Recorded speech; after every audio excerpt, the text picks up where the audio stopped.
Okay, we started a little later today, but how things are gonna go. Same deal. Go through Mentimeter just to warm up. We're gonna go through some of the questions, but depending on how it is, I might skip around and stop you because I want to do two things. I want to do some problems today, and I also want to just show you a very quick demo based off of some questions that people have been asking me when it comes to acceleration. So I'll finesse it some way, right? But just rock with me. Let's go through these questions, and then at least about 30 minutes of lecture. Then I'll play around with some stuff. Is that cool? All right. 1 second. All right, let me go here. Ready, set.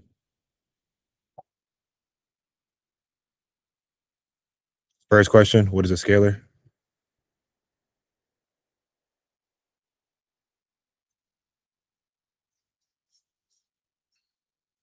I think he just kicked you out.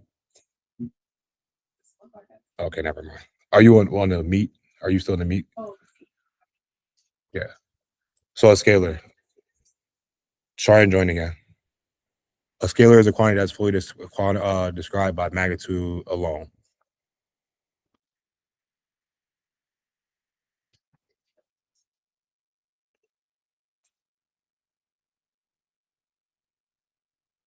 What is a vector? Is it a fully quantity fully described by both magnitude and direction, or a quantity described by magnitude alone? So vector, good, 100%. Good job, good job, good job. 100% vector, magnitude and direction. Magnitude and direction.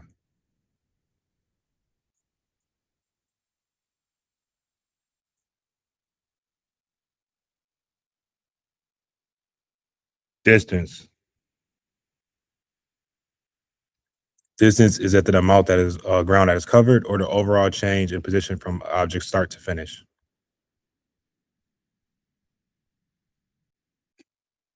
100%. Good job. Distance, talking about that scalar. Oh, I kind of just gave the answer too. The amount of ground that is covered. So how far I go? I go 50 meters.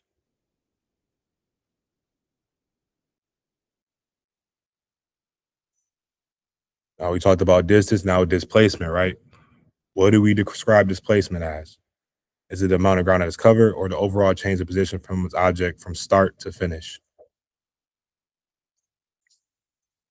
100% again, good job. Start to finish is the key thing right there. So initial position to final position. That we're talking about displacement. So 50 meters and it has a direction, 50 meters north.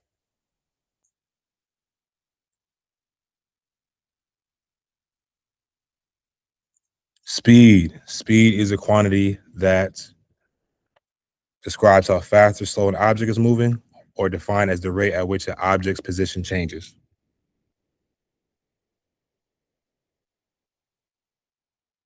Almost 100%. So we use speed to look at really more so focusing on the magnitude to talk about how fast or slow an object is moving.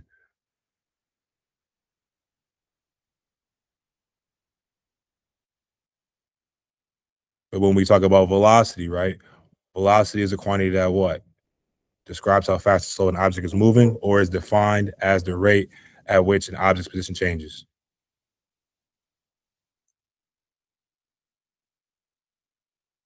So now looking at that quantity of the changing position, right? So now we look at that rate, we want to know how it's changing.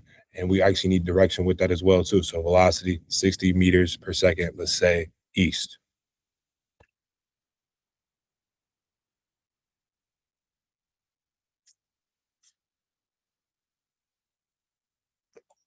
Acceleration. When we look at acceleration, what is acceleration?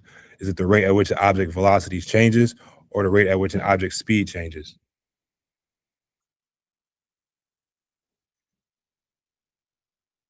Velocity changes. Change in velocity is over time is equal to acceleration. Acceleration is the change in velocity over time.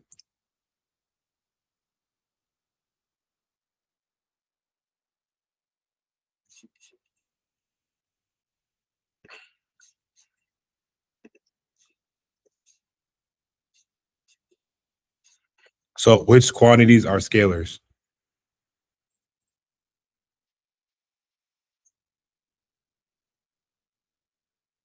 Almost 100%.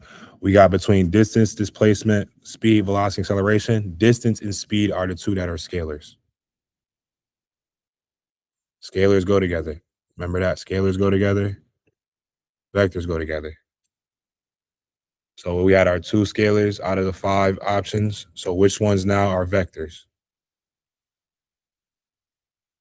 Which quantities are vectors?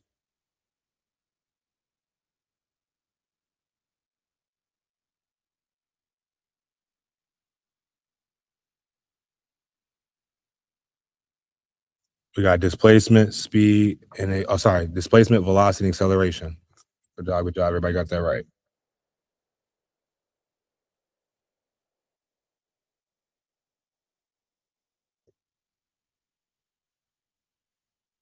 All right, so we got who's Victory? Who is Victory? Okay. Carrie. How am I saying this right? Hold on. Prasadi, how to say it? Seth? Seth. All right, okay. I'll remember that. Seth. Good job.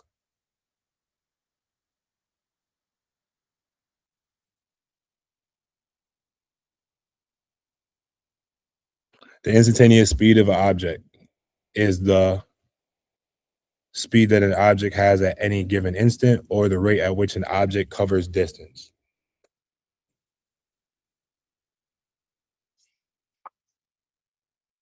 The speed that an object has at any given instant. So looking like I remember we did that last graphing question, and instead of looking at the entire interval, we were looking at that speed at that moment. So that actual instant is seeing that. So that's where instantaneous speed comes into play. Looking at the speed at that very instant.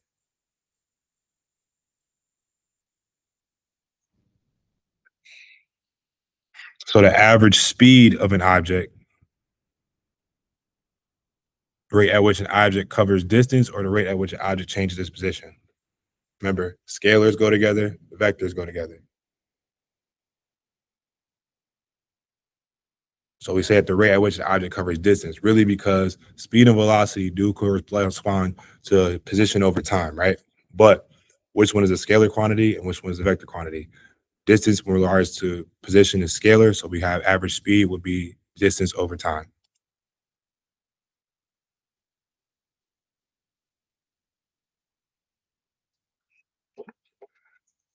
So now with knowing that, what would the average velocity of an object be?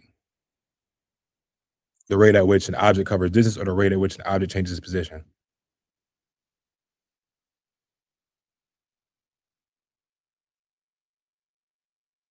Good, 100%. I know that sounds kind of crazy too, but when you think about a position changing, it has to have some type of initial and it has to have some type of final for it to be able to show that change. So really that gets to the rate of talking about displacement. So that'd be displacement over time.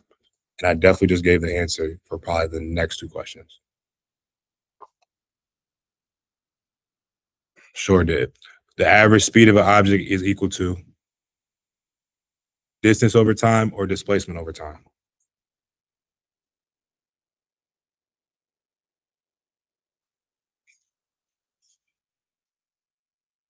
Distance over time. Scalars go together, vectors go together. So now if speed is distance over time, what is velocity? The average velocity of an object is equal to distance over time or displacement over time.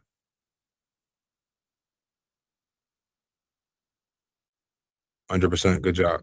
All right, last one. This one should be about acceleration.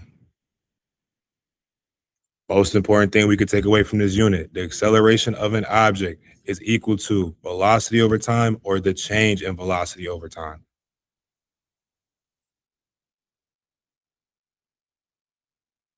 Almost 100%. Change in velocity over time. Everybody that's online, put it in the chat. Acceleration is equal to change of velocity over time. Put it in the chat. I want to see it. Change of velocity over time.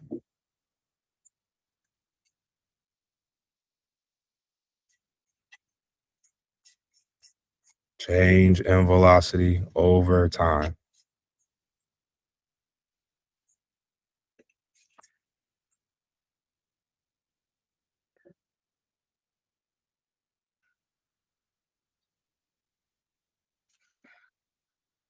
All right, we got our top three. Victory, Seth, and then what is that? Oh, Victory, Carrie, and then Seth. So clap it up for them. Good job, guys. All right, we got warmed up today. I really want to finish this, but even if I don't finish this, or we gotta have to stop, I'll kind of finesse it. But I still want to make sure I do the activity where I want you guys to do some problems and just see where you guys are, because I think we spent what a good 4 to 5 classes on this. And I think like this is the third class where I had the slides and put it all together, and I think this should be good to where we can start to move on from this. But I just want to make sure we get as far as possible. But I'll see from the activity I'll do later. But we did most of these, right? And we really started getting into the graphing. The graphing did slow us down a bit, but I think we have one more graphing question left because we stopped at this interpreting velocity time graphs. And that one was one where it was like we really had to like put our heads together to kind of really understand what's going on. But I think we worked through it as time got on. We started to see too, like the noticing of how there was a change in direction, pretty much from positive to negative. When we see that at that crossing the axis, that zero, we see the difference in. We identified the difference between acceleration and instantaneous, like the velocity. We're just looking at the point versus the interval. We're looking at the interval. You're looking at the slope and acceleration. What else did we see from this one? Pretty much just talking about negative and a positive direction, but really understanding when the direction changes. It really is at the point when you cross the axis that we see the direction changing, right? But what is the purpose of even looking at these graphs, right? To be able to create this type of stat graph scenario, right? So where we can identify something by its different quantities, right? So that we're able to go say something is here, position changing with a curve, which would in turn give us some line here for our velocity, which would then in turn give us constant acceleration, right?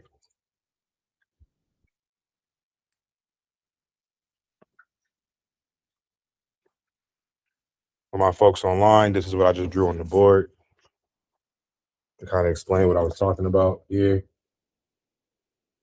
Using these concepts to be able to get these stat graphs to model a different type of motion, right? Now, going up the stat graphs and down the stat graphs, we use two quantities to remember what they were called. Two mathematical quantities that deal with shapes. One to go up, you take the other way. Area. To go down, you take the slope, right? Slopes and area. Now, where does this come into play at? In our next set of problems, right?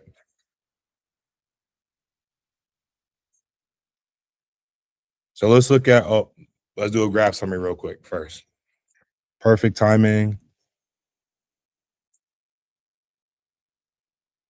Trying to see if anybody is solely, it looks like, is everybody mostly in person? Is there a couple people? Raise your hand if you're just online. You're not in person. I think everybody's really much in person. I think I see Peter, but it seems like everybody else is in person. All right, so let's do it like this.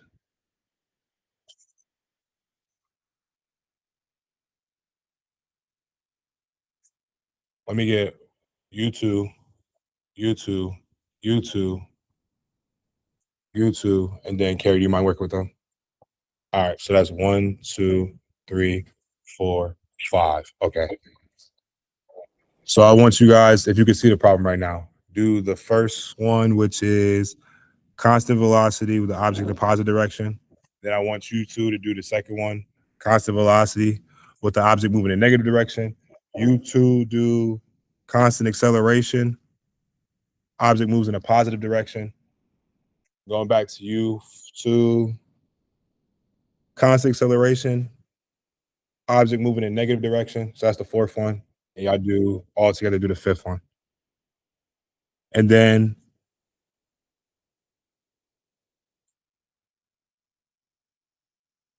Peter and I think that's Santi. I'm gonna have y'all do and go in the breakout room. What was that? Who just said that? Peter and Santi. I'll have y'all do go into a breakout and work together on constant and negative acceleration. The last one, an object in positive direction.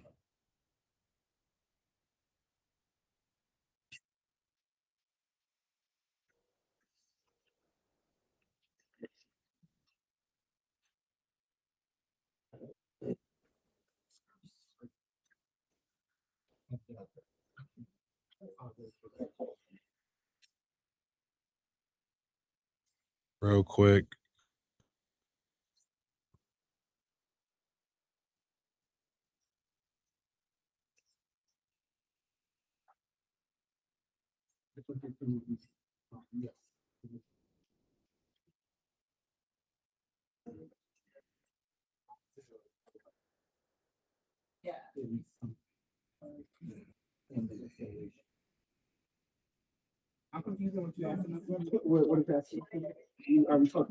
Draw the lines on the curve that correlate to the verbal descriptions. So like whatever, like yeah, yeah, and then determine the direction for each one afterwards.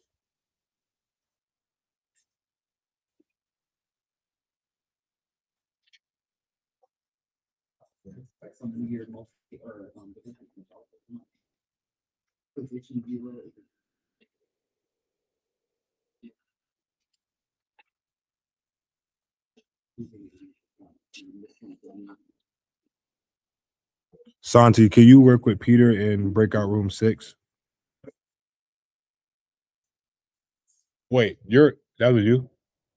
You're Santi.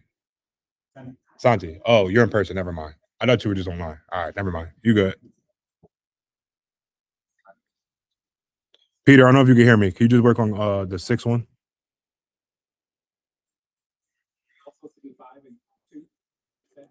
Just do the first one. Okay, I'm trying. Sorry, Oh, I don't know if you're talking. I couldn't even hear you. Go ahead. can you hear me now? Yeah. Yeah, sorry. There's some stuff going on. I emailed you. I don't know if you saw. I'm staying home. I'm not feeling the best right now, but there's some stuff going on in the apartment. I don't know what's going on. But so I might be dipping in and out. I have to leave right now to check on with the landlord. No, you good. Okay. Thank you for letting me know. Yeah, I'm sorry. I just didn't want you to think I'm just dipping out for no reason. No, you good.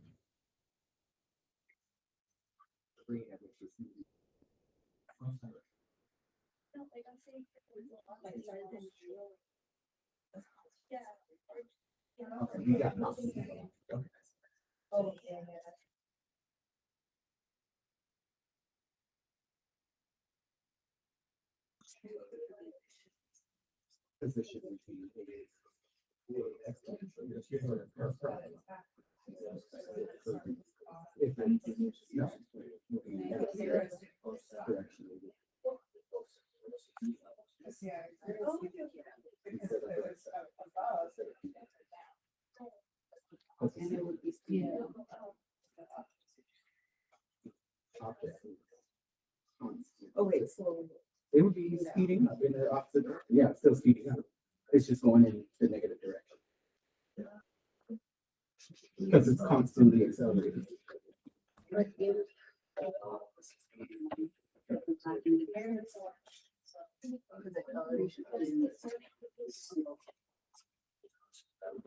Yeah, you accelerate or you decrease your acceleration, you stop and you accelerate backwards.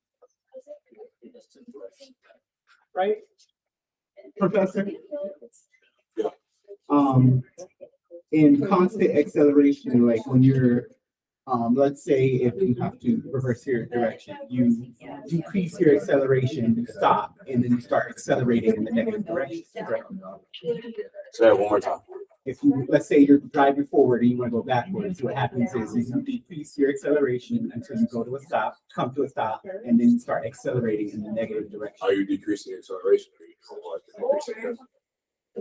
No, I'm decreasing my velocity, which is decreasing my change in velocity over time. Yes. But you can't accelerate in the negative direction. Yes. Okay. Yeah, so it would be speeding. Or slowing down. Wait. Slowing down.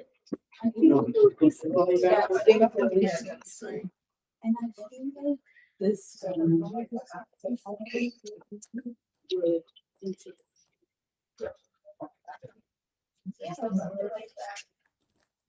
All right. Once you have an answer as a group, I want the position in red and the velocity in blue. So come grab a marker when you're ready. Okay, but we got this. Yeah, balancing.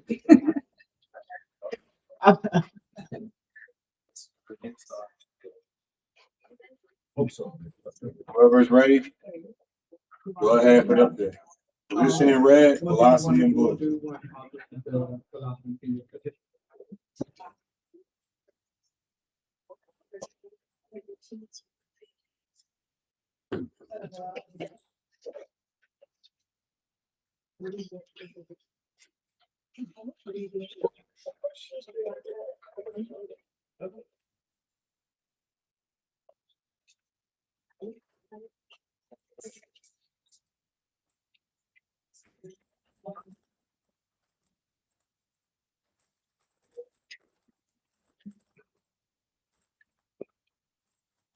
Have another red if anybody wants it.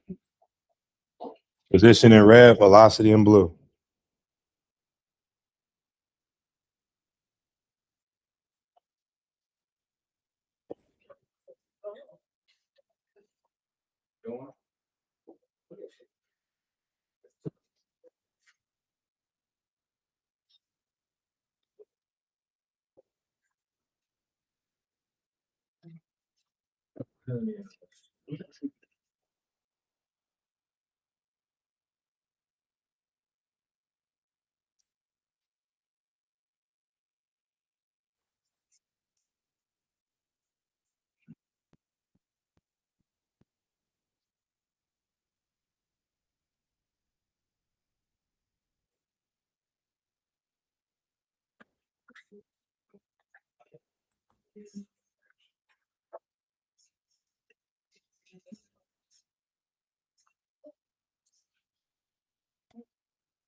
It started not at zero, it's staying at zero.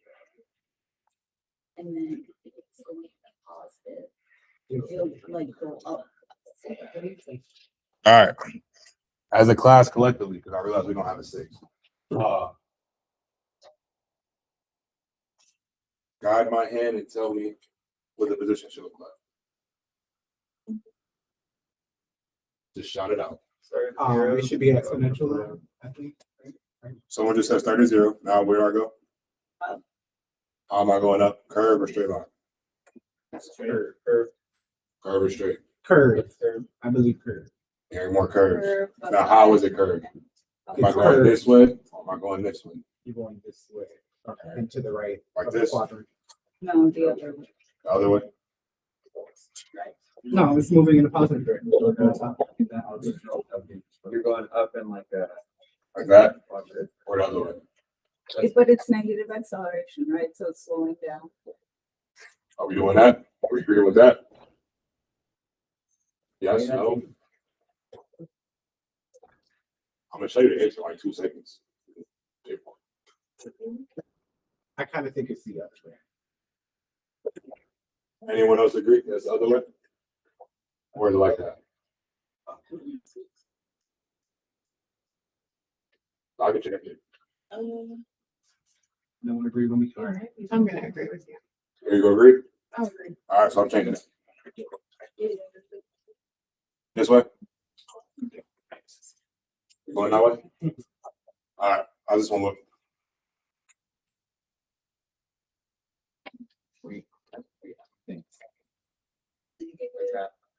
Which way?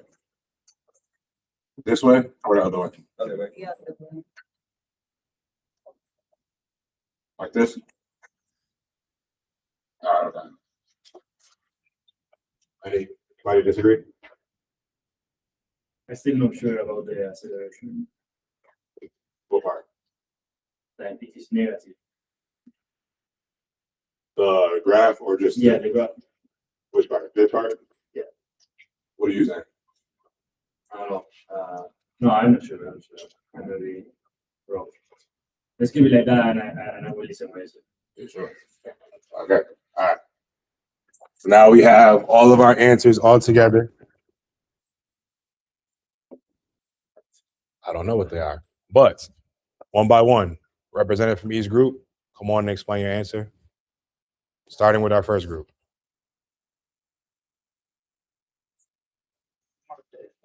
Yes.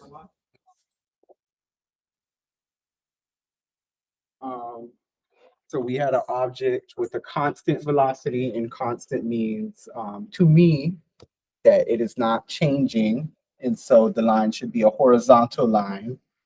And something with a constant velocity has a steadily increasing position. It is moving in the positive direction. Okay. Second group. Who's coming down to explain? So we had a.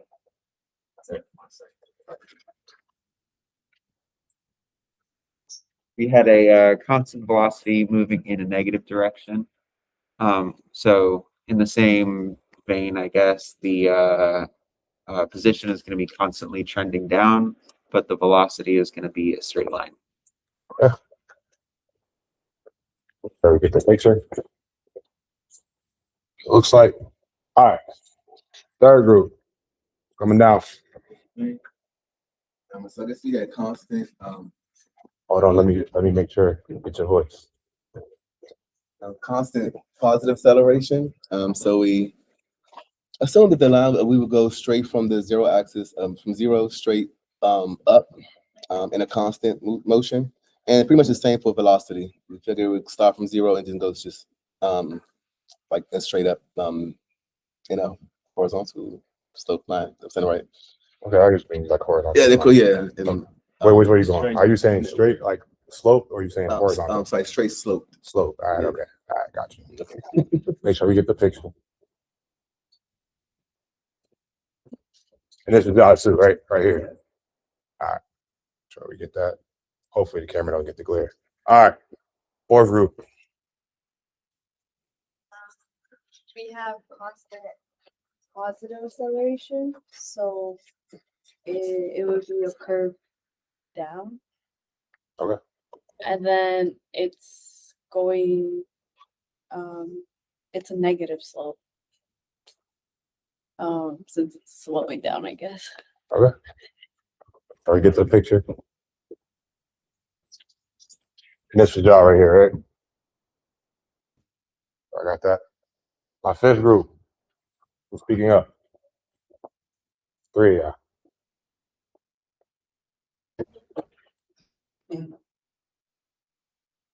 This is really easy when you walk us through it. Would you give me a blank piece of paper? Anybody? I will do it. Okay. So constant negative acceleration, we thought that would be the velocity line starting at the bottom and going towards zero. And then the negative direction, since it does have constant acceleration, we thought it would be the line curving up towards the zero. Okay. That's what y'all came up with right here. And then we just did this one as a class right here. Okay. Now, the purpose of this is not for you to get the answer right. We're practicing you getting confident and just speaking about what you think is happening. Now, if it is right or wrong, we'll figure out that later. But the first step is just speaking. Sometimes you got to hear yourself, give an explanation, and then go back and see how compared to what actually the truth is. And then now you can go ahead and fix that later on. But the first step, you have to at least speak. And most of this class, to be honest with you, if you know the definitions, if you know the basics, you can speak yourself actually into the right answer, right? So let's try and do that right now. Now, if you look on the screen, Those are the answers. Now, how do those answers compare with what you see is on the board? So in the first one, right, we have, give me 1 second. We have constant velocity, right? So we have constant velocity, right? We're going to have a linear line in our slope for the, as a slope for the position graph, right? And what does that turn into? That turns into a horizontal line in our velocity. And so we're moving in a positive direction, that we're going to be above the zero, the axis, and the positive side, and it'll be the same thing for velocity. But what is it really saying? The rate that my position is changing is the same. It's constant.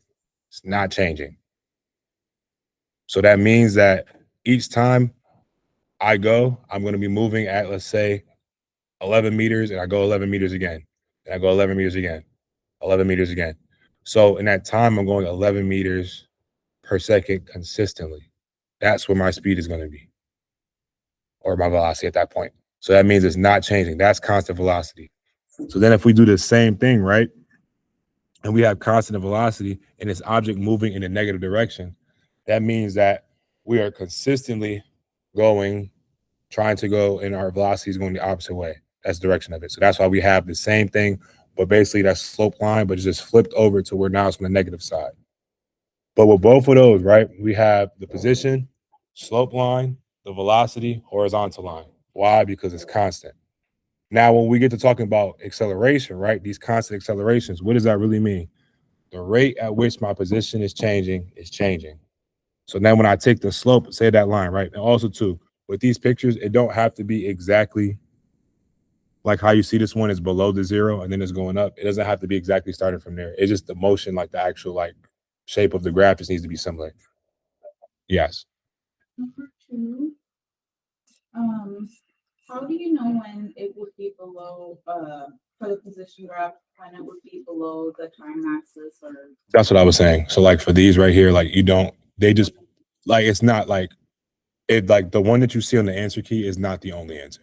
It's really the shape of you seeing that it's going down.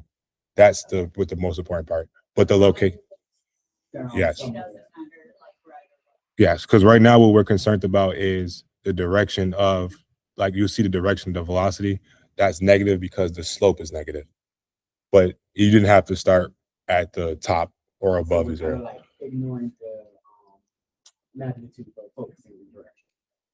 Well, like the that whole, yes. Well, the whole I don't want to say, we're focused on the direction right now. Yes, Focus on yes, direction. We're not ignoring it. yes. Does that answer your question? Yes. Okay. Now for the next part, right? We're talking about acceleration, right? What we really want to see, right, is the rate of my position is changing. The rate of my position is changing. How would that look? If I was to take the slope of that curved line at each different points, I would get different values. And how does that look on the velocity graph? That shows on the velocity graph that the rate at which my position is changing is changing. So at first, it'll be maybe 11 meters per second. Then after 2 seconds, it's 22 meters per second. Then 33 meters per second. Then 44 meters per second. And that, when we take the slope of that line, that velocity line, then we get a horizontal line in acceleration, which simulates constant acceleration. So that's what we want. So for us to really get that, we have to have curved line in position, slope line, and velocity. To get constant acceleration, we need curved line in position, slope then the velocity, and then we get the constant acceleration. And it's the same thing for constant acceleration on the bottom, but now when we're talking about the object moving in a negative direction with constant positive acceleration, we just flip it. So now we starting at the top, and then we go on positive acceleration, but we move in a negative direction. So now we're going down. So now we're slowing down, right? So it's actually, let me just say, hold on. So this is just like, this is a weird one.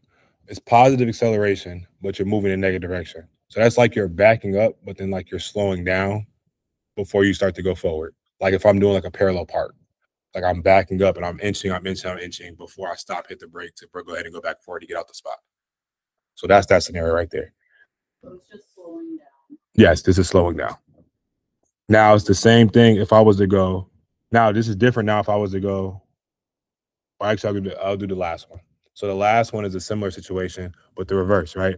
So let's say I'm moving positive, so I'm moving forward.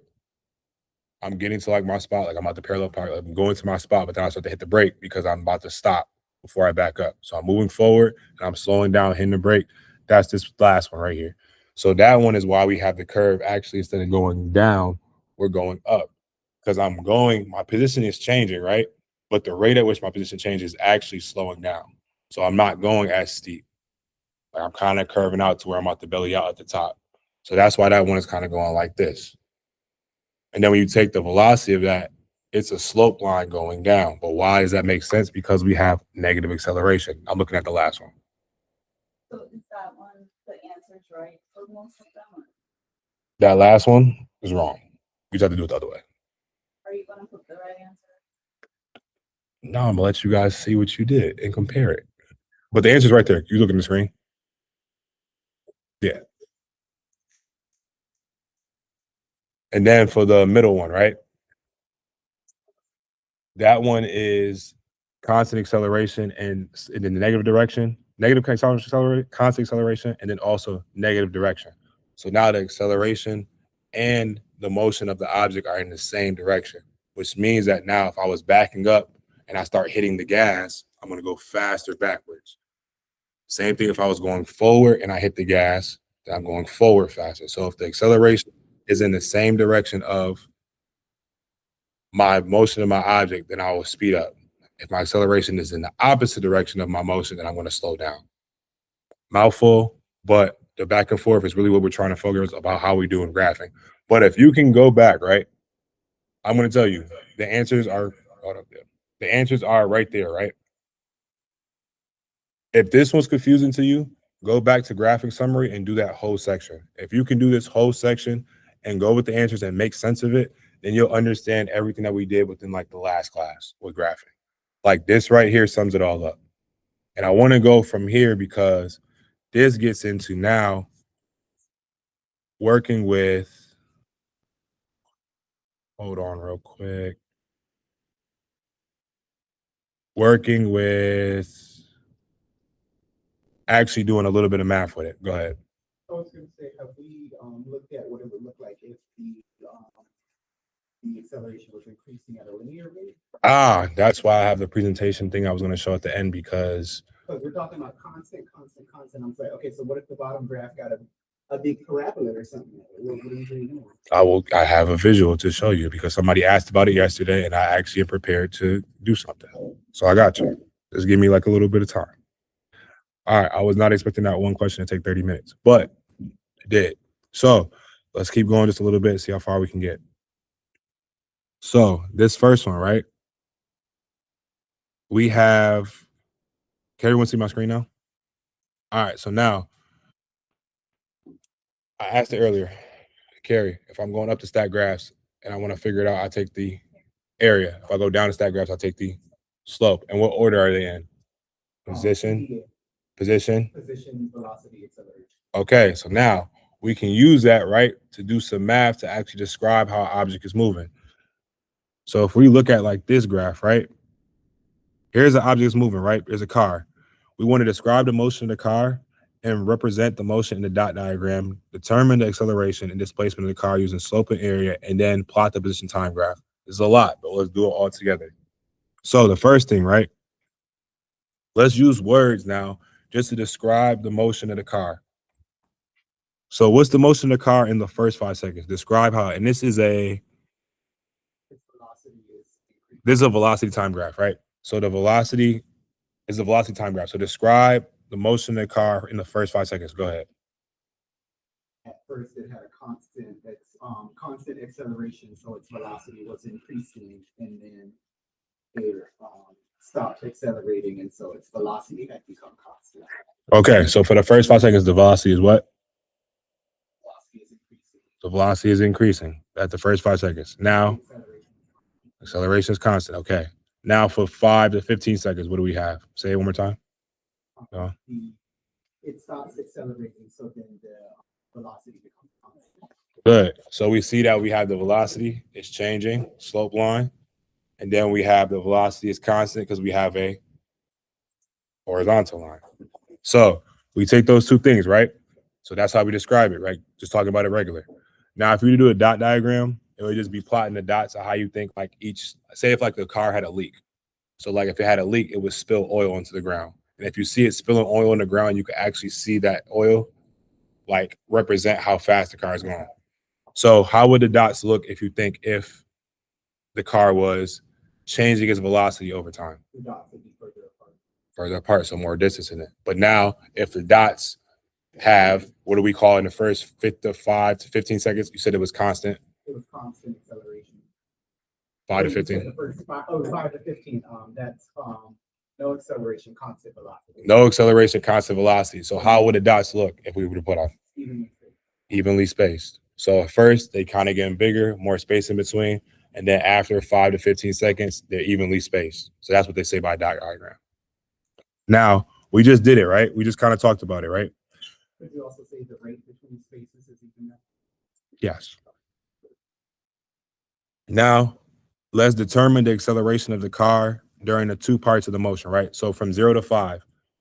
First, is there acceleration in the car from 0 to 5 seconds? Why? Or it is constantly accelerating. That's fine. Why do you say it's acceleration?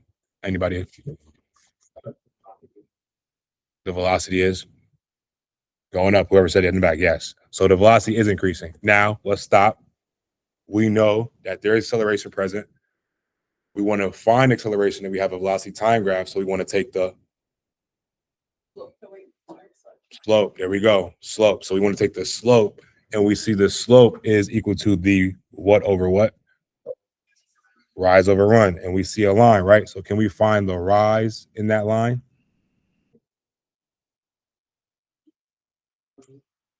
And what is that, 5? Yes, 20. So we go up to that 20 from 0. We start at 0. We go up to 20. So the rise is 20. And then the run, how far we go to the left or right, is how much?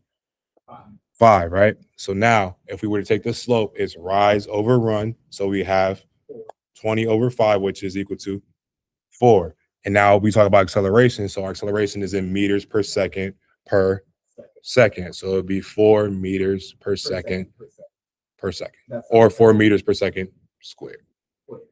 And that's our acceleration. All we did was just take the slope. Can we do the same thing for the second one from 5 to 15? What is the rise over run from 5 to 15? And before you say it's nothing, say exactly what it is. What is the rise over run from 5 to 15? First, what is the rise from 5 to 15 seconds? It's a number. 0. Yes. The rise from 5 seconds to 15 seconds is how much? How much do we go up? 0. So we go up 0. That means we are at a constant what? We are at constant velocity. Constant velocity. So we have no rise, but do we have run? Yes. How much is the run? 5. Or it's 10. 10 seconds. 5 to 15. So we have a rise of how much? 0 over a run of how much? 10. So a rise of 0 over 10. It's 0. Still 0. So now we have an acceleration of 0 meters per second, or 0 meters per second squared. But how do we know that it's 0? Because we don't have rise. And then we see that the velocity is not changing. If the velocity is not changing, then that means it's constant. And when we have constant velocity, do we have acceleration? No, because acceleration is the change in velocity over time. One more time. Acceleration is the change in velocity over time. Now, the way that I'm slowly saying it and talking myself through it is how you should be talking yourself through it. Like, if you really are confused, slow down. Say the definition. What is acceleration? It is the change in velocity over time. When I look at this graph from 5 to 15 seconds, is my velocity changing at all? You can literally see at 5, it starts at 20 meters per second. And then at 15, it's still at 20 meters per second. So did it change? So should you see any type of acceleration? No. And then let's do mathematically. We just did 0 over 10, which is what? 0. So there was no change. 0 is no change. So the math matches what we see visually. What were you about to ask? You good? All right, okay. Now, Carrie, we just went down to get acceleration, but we want to find displacement, which is on what graph? The position graph. So we in the middle and we want to go up. So we have to do what? Take the area. What shape is that from 0 to 5 seconds? A right triangle. We want to take the area. Do we know the area for a triangle? It is what? Yes, length times width, base times height, divided by 2. So now, if we were to go up, what would that height be of that triangle? 20, right? If we were to look from the left to the right, what is the width of that triangle? 5. So 20 times 5 is what? 100. But we have to divide it by 2. So now we divide it by 2. We get 100 divided by 2, which is 50. So now from 0 to 5 seconds, what is our displacement? 50. And now also too, are we above the axis or below the axis? So will it be, thank you, positive 50. We are above 0. And what we just took, that area underneath the curve is above 0. So we're going to have positive 50. So our displacement, positive 50. What? 50, 50. What's the unit? Meters per second. That's velocity. What's the unit for displacement or position? Meters. 50 meters. Positive 50 meters. Now, let's do the same thing over to the right from 5 to 15. What is that shape? Say it louder. A rectangle. To find the of a rectangle, we do what? Length times width. What is the length of this rectangle? Or how high it is? Look again. It's 10, it's 20. 20. That is how high it is. Now, how wide is it? What is the width? 10. So we have 20 times, 200. say it loud, 20 times 10, 200. 20 times 10, which is 200. So our displacement from also, are we above the 0 or below the 0? So is it going to be 200 positive or 200 meters? In meters, because we are in position, right? So now our displacement from 5 to 15 is 200 meters positive. 200 meters? Yeah. That shape, let's go one more time. What is this shape from 5 to 15? What shape do you see from 5 to 15? A rectangle. To go up the stat graphs, because we're on velocity time graph, we want to figure out what displacement is. We have to do what? We have to take the area because we are in the middle. We're in the middle graph. Do you see that blue? We want to go find out the graph above it. To do that, we have to take the area. But on this graph right here, that shape is a rectangle. So to find the area of that rectangle, we have to do what? Length times width. So now the width, how far we go, is how much? On the bottom. Hit 10, but that's the part I was where we hit 10. Between 5 and That's how between those Yeah. 2 points. Now go up. How high is that rectangle? 20. So now we got our length and we got our width. So we do 20 times, which is, there we go. And we above the axis, the 0. So where now we have positive 200. So if you was to fill in these numbers, right, on the thing, right, you would see it to where now from 0 to 5, right, what do we say our displacement was? 50, right? Positive or negative? Positive. So technically, right, we started at what position? It tells us. What position did we start at? 0, right? So if we start at 0 and we have a displacement, a total displacement of positive 50 meters, where will we be at in 5 seconds? Where will we be at position-wise? 50 meters from our 50 meters from our original. So we would literally be at 50. So at 5, you will put a what in the table? 50. Now, Jump ahead, right? Our displacement from 5 to 15 is how much? 200. Positive or negative? Positive. So we are going to be 200 meters positive, so forward from our initial position. But that initial position is it 0 or is it initial position at 5 seconds?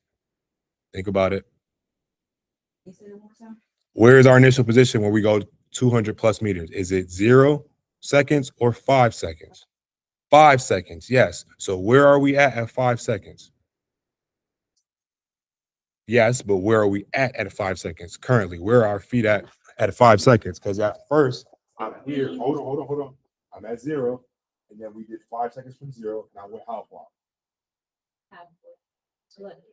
What number is on your paper? 50. So I went 50, right? This is 5 seconds. Now, from here, I went 10 more seconds. And now I'm here. This whole distance that I just went was how much? From 5 to 15. You wrote it down on your paper. 5 to 15. 5 to 15. How the distance?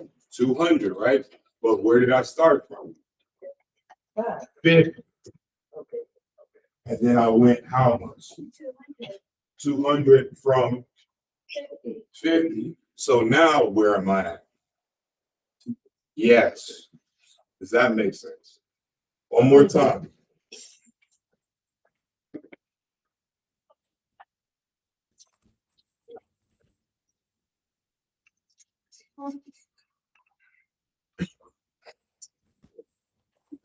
I'm at 0. 5 seconds. Now where I'm at? 50, right? Then I walk for 10 more seconds. And I travel how far? 200 meters, but I was at 50. So now my current position is 250 meters. Because I added that distance from 50, how much? How much did I add? 200 to where I was at, which was 50. So now this is 250. Does that make sense? That's where we get the displacement. We have to know our initial and our final. So now you take those points and you can actually plot them on the graph. So you can actually plot 0, 0, 5, 50, and then 15, 250. 0, 5, 50, 0, 0, 5, 50, and then at 15, you can plot 250. And then once you plot it, you should be able to see, hold on, that you should get something that looks similar to a curve, right? And even on this one, because you can kind of tell where it's going to be at, you can see that you get, actually, yes, you get 2 motions, right? You can see around 10, you can actually see that it'll be about 150. Why can we say that it's 150? Because the rate at which the position is changing from 5 to 15 is constant. So you can estimate that it's going to be around 150 right there. Actually, it's not even estimating, it's actually calculating. Yes. Exactly. But what type of line do we see from 0 to 5? A curved line, because we have what? You can go skip all the way to the end to describe it, or you could say in the middle. A curved line, because what's happening with the velocity? Increasing, which means it's what? C word. Changing, right? Changing velocity, then we have changing of velocity leads to say louder. Constant acceleration. There we go. That's what we just seen. Okay. If you can get any parts of that, the last part really sums it up, and you see the numbers match up from what we said, if you see on the answer, right? In the beginning, even describing it just from a car, the car is moving in a positive direction and it's speeding up, accelerating. And then the car is moving in a positive direction with a constant velocity, which means it has no acceleration. We did a dot diagram. the number of dots are close together, but then they start to spread out from 0 to 5. That shows some acceleration.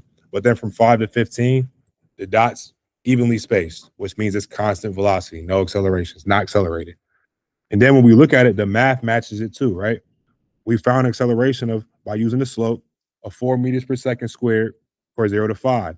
Then when we did slope again from 5 to 15, we see it was 0. Then we do the displacement, right? We took the area of that triangle, got 50 meters. Then we took the area of the rectangle, got 200 meters. So then when we plot it, it represents a type of graph where we have some acceleration from 0 to 5 because we see a curve, and then we see a straight slope line from 5 to 15. Numbers match what we assume with the concepts. The math explains it. That's really the whole point of graphing. You could actually use the math to describe what we see visually. Okay, here's a pivot. Now,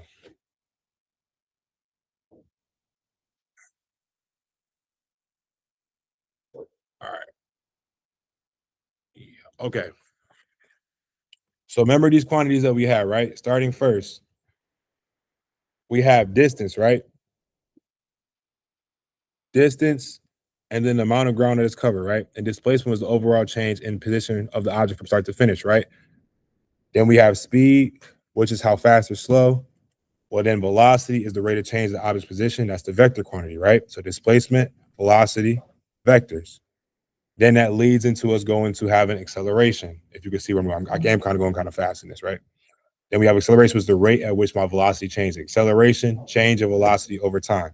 Now, that's what we had from, doing like the Mentimeter, the quantities, right? We were just talking about them. But when we start making these definitional equations in words, we have this.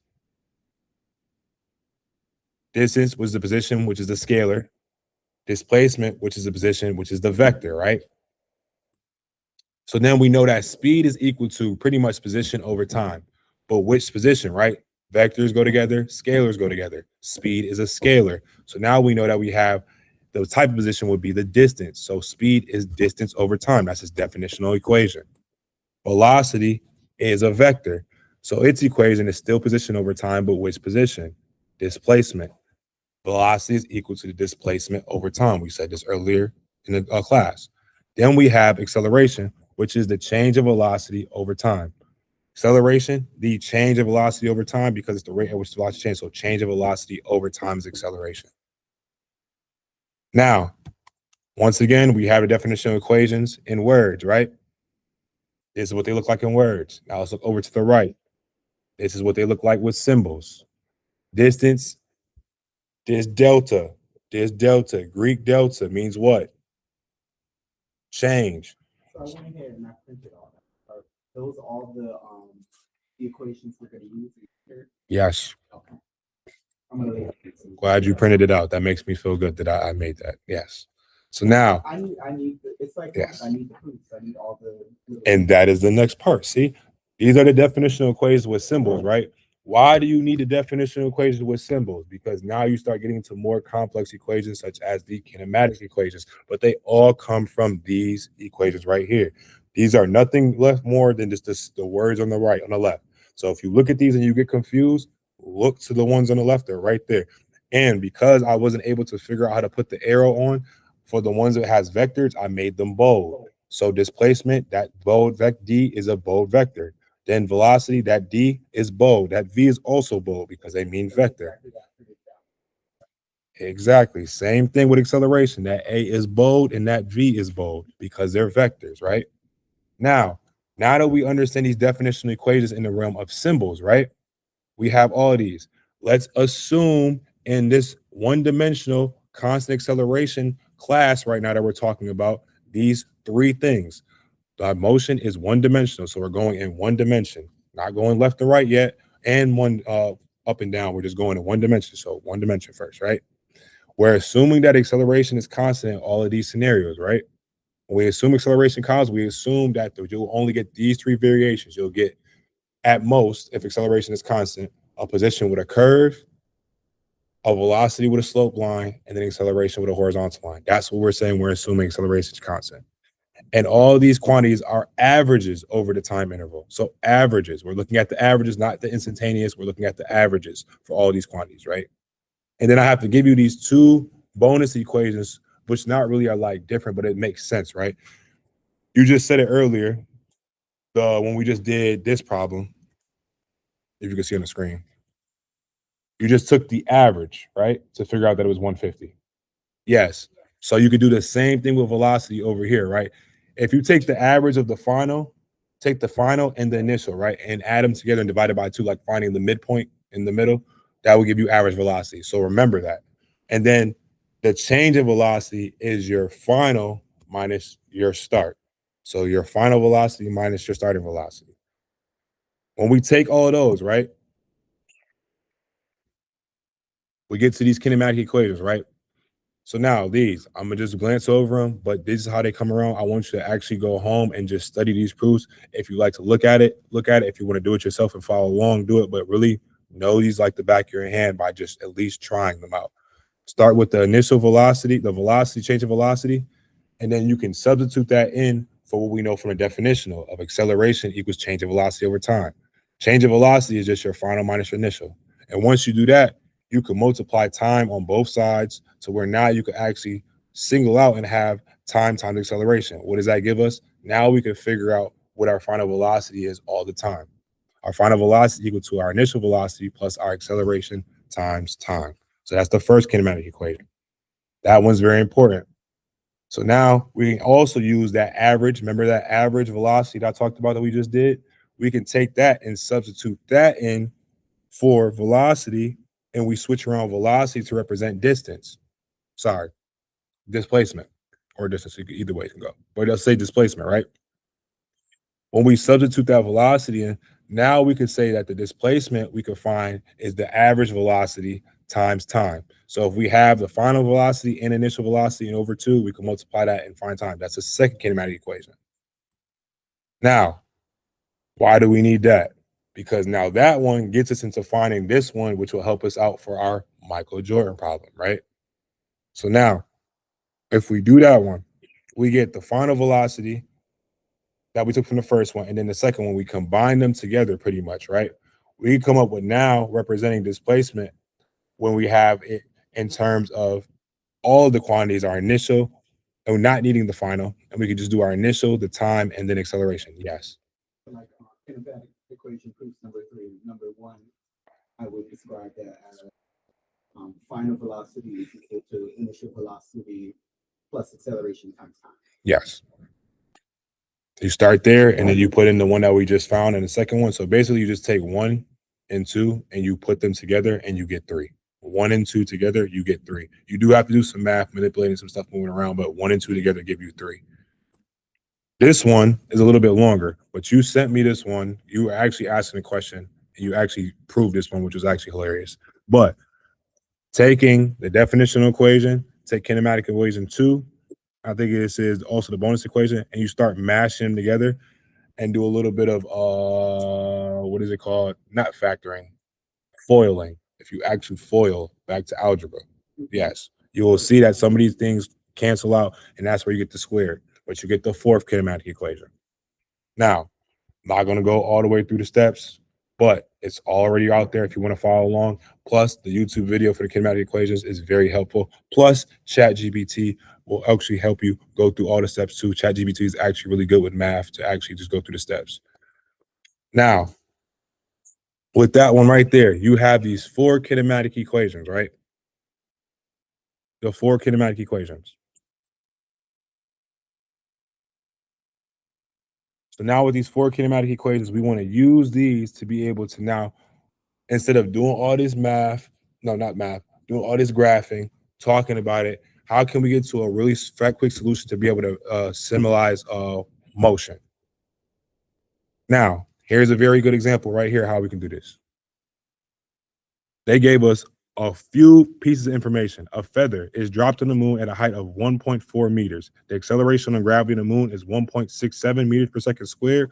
So we want to find the time for the feather to fall to the surface of the moon. You don't need your calculator right now because we're going to just talk through this in like 2 seconds. Remember that third kinematic equation? How you would know which kinematic equation to use, you would see which one has the most variables that apply to the situation.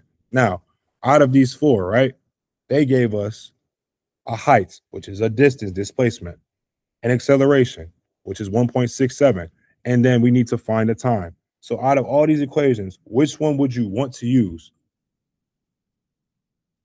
if we need to find the time? Say it again. Exactly. That's why I put it right here. So that's all you do with kinematic equations. You see what they give you, what you assume to be true, and what you're trying to find. The assumptions was given, and then also find the unknown. The unknown is time. So in this one, we have a displacement. We have an initial because it's dropped, right? If it's dropped, what is this initial occupancy? Initial velocity. If it's dropped, Or 1.67. I'm dropping it. Exactly, 0. I'm holding it. Starting it here is initial velocity, 0. So that VI is 0. We know that. Then also they gave us an acceleration, which is what? 1.67. If we plug in some numbers, then all we have to do is find and do some math, and we can find T. Exactly what's shown right here. If you see in the solution, right? What you are given, you know, is 0 meters per second for the initial. The distance that you have is 1.4 meters, and acceleration 1.67. The unknown is T.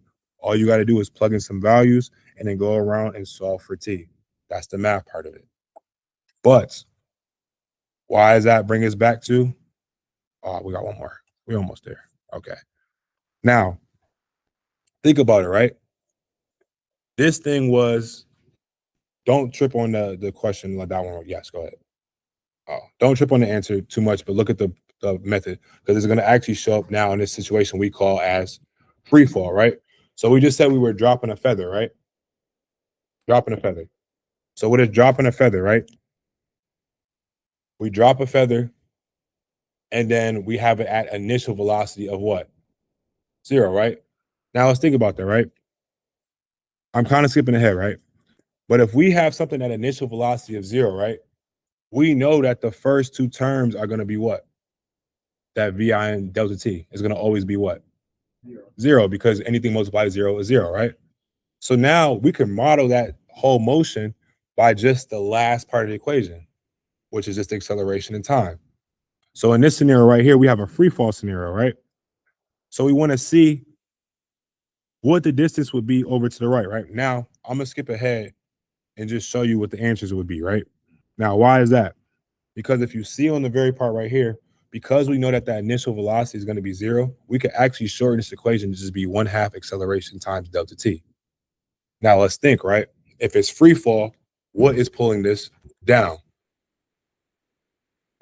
Gravity, which is a what? Not a force. It is a acceleration. What does the acceleration do to gravity on Earth?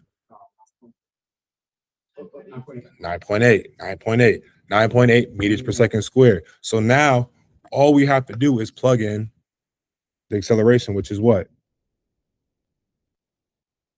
9.8 meters per second squared. And then we could see how far it actually goes. So what they're doing each time is they're just plugging in a 9.8 meters per second squared, and then the time, and you'll see how far it fell. So in the first one, right? Time for 3 seconds, right? In 3 seconds, if you drop this, it would fall 44 meters. How do we get that? 3 times 3, because 3 squared, 3 times 3 times 0.8 by 2. If you put that in a calculator, you'll get about 44. And that's all we're doing throughout that motion of free fall each time. So that's how free fall works. And this one just walks you through how to do free fall. Now, to finally wrap up, right? How do we get back to this original problem of Michael Jordan, right? We talked about graphing. We talked about motion. We talked about definitional equations. Now we finally got the kinematic equations. How do we solve this problem? It's the same way that we just used for these last two problems. We're using kinematics, the third one. Why? Because we know that Michael Jordan is set to have a hang time of 3 seconds, and then we want to use kinematic equations to find the height. Now, we have a time which is 3 seconds, right? We already explained before that we have to do some adjustment with the time, but we have a time. How do we know we use this equation? If he's in the air, right, he might jump up. Fine, cool. But when he is flying through the air, what is pulling him down? Gravity. The acceleration due to gravity is what? 9.8. So now we have an acceleration plus we have a time. Now, Does he initially just be flying in the air, or does he jump? He jumps and he comes down. But when he jumps, he starts on the what? Ground with a velocity of what? Oh, what? When he starts, his velocity is high and then it'll slow down at the top, right? How does he When get he's off the on ground? what is his velocity? How does he get in the air? Doesn't it change once he's leaving the, When he's on the ground, his velocity is zero. How does he get off the ground? no, Yes, I get that part. Sorry, how does he get in the air? Once it starts to come down, like, you know, the ball. Exactly. The ball changes. Yes. But how does he get in the air? He jumps. Accelerate. Exactly. But he has to jump. But his start is what? Zero, because he's on the ground. So now we are in basically that same type of free fall, because now if the initial velocity is what? Zero. So now that first two terms, they go. What happens to those first two terms? Zero, right? Now we're looking at the back end of it, right? Yes. So now we're looking at the 1/2 acceleration times delta t squared, which is the same thing we just seen in this free fall scenario, because the initial velocity is zero. The same thing is for free fall for Michael Jordan. He's in a free fall because he's jumping. So now we don't have to look at the initial and the time because it's zero, it goes away. So now we're just looking at 1/2 the acceleration times delta t. We know the acceleration due to gravity is what? 9.8. So we have acceleration. Now the time is the thing we talked about before, right? We want to figure out his height, his apex, right? His apex. When is his apex? Is it at the beginning or is it at the full end? That's middle. Thank you. It's in the middle, because what is the shape of how he travels? It's a arch, or a P word, parabola. And the apex for parabola is in the middle, which is half. And the time of motion is how long? 3 seconds. Half of 3 is 1.5. So now we ignore the initial velocity and the delta t because it's zero, that goes away. So now we have 1/2 plus acceleration times delta t squared. The acceleration is Or 9.8. 9.8. And the new time that we're looking at is, so we do 1.5 times 1.5 times 9.8 divided by, and you should get 11. It is negative 9.8. So now when we're thinking about it, right, when we talk about the height, we just look at it as just 11 instead of saying 11, negative 11, because we're just talking about how high is he. We don't care about the direction of the where we're going to change the position. We just want to actually say how high it is, so we can actually look at the distance and say we just. Does that make sense? Okay, that is the unit. So, definitely do a week from today. So if you turned it in already, you're good. Yes, that was what I was trying to get to, right? So now,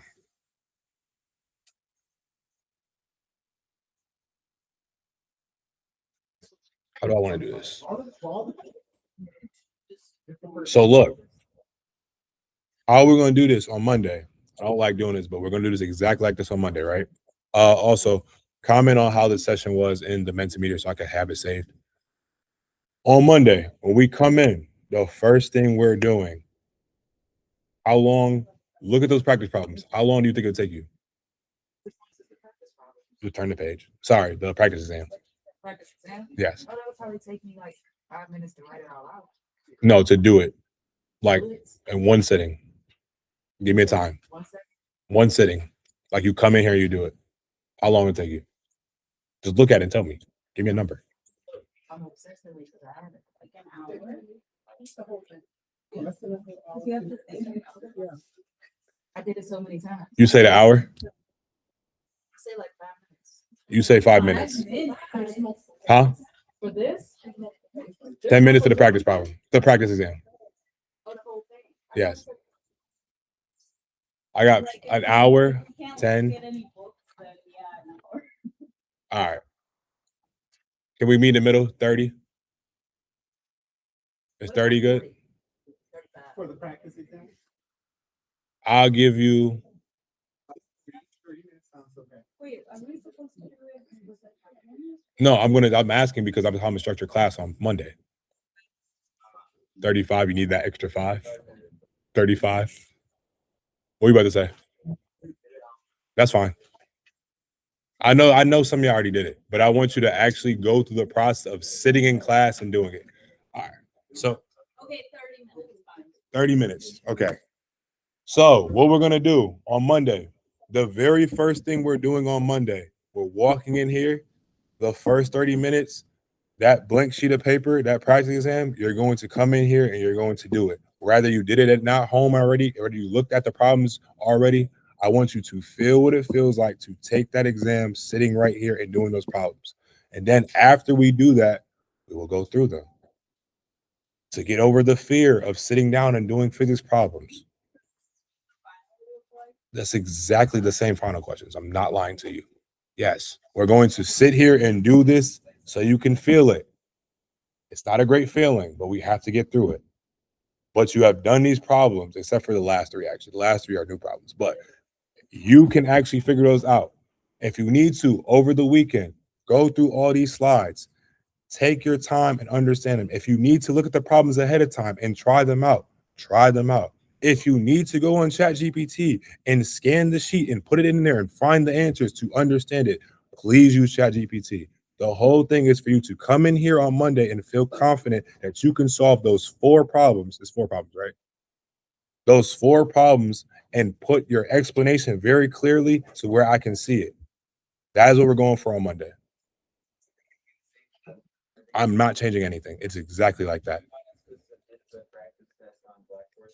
No, I want you to come on Monday because what you're going to do afterwards is once you go and I'm going to grade it and give it back to you, then I want you to upload your corrections. So this is a process, yes. Homework, just turn the homework in. You have a week from today. No, on Blackboard. I'm going to change the due date right now for the homework. The practice problems. The practice problems are due a week from today because we just finished all the work. So if you turned it in already, you're fine. But on Monday, be prepared to solve some problems in person. Any questions? All right. Yes, do that at home. But the answer is right there on the thing, right? But you can walk through it now. Yeah. Wait, let me see this one. Oh, we did. We just did this one today. Yeah. So this is the one we did today.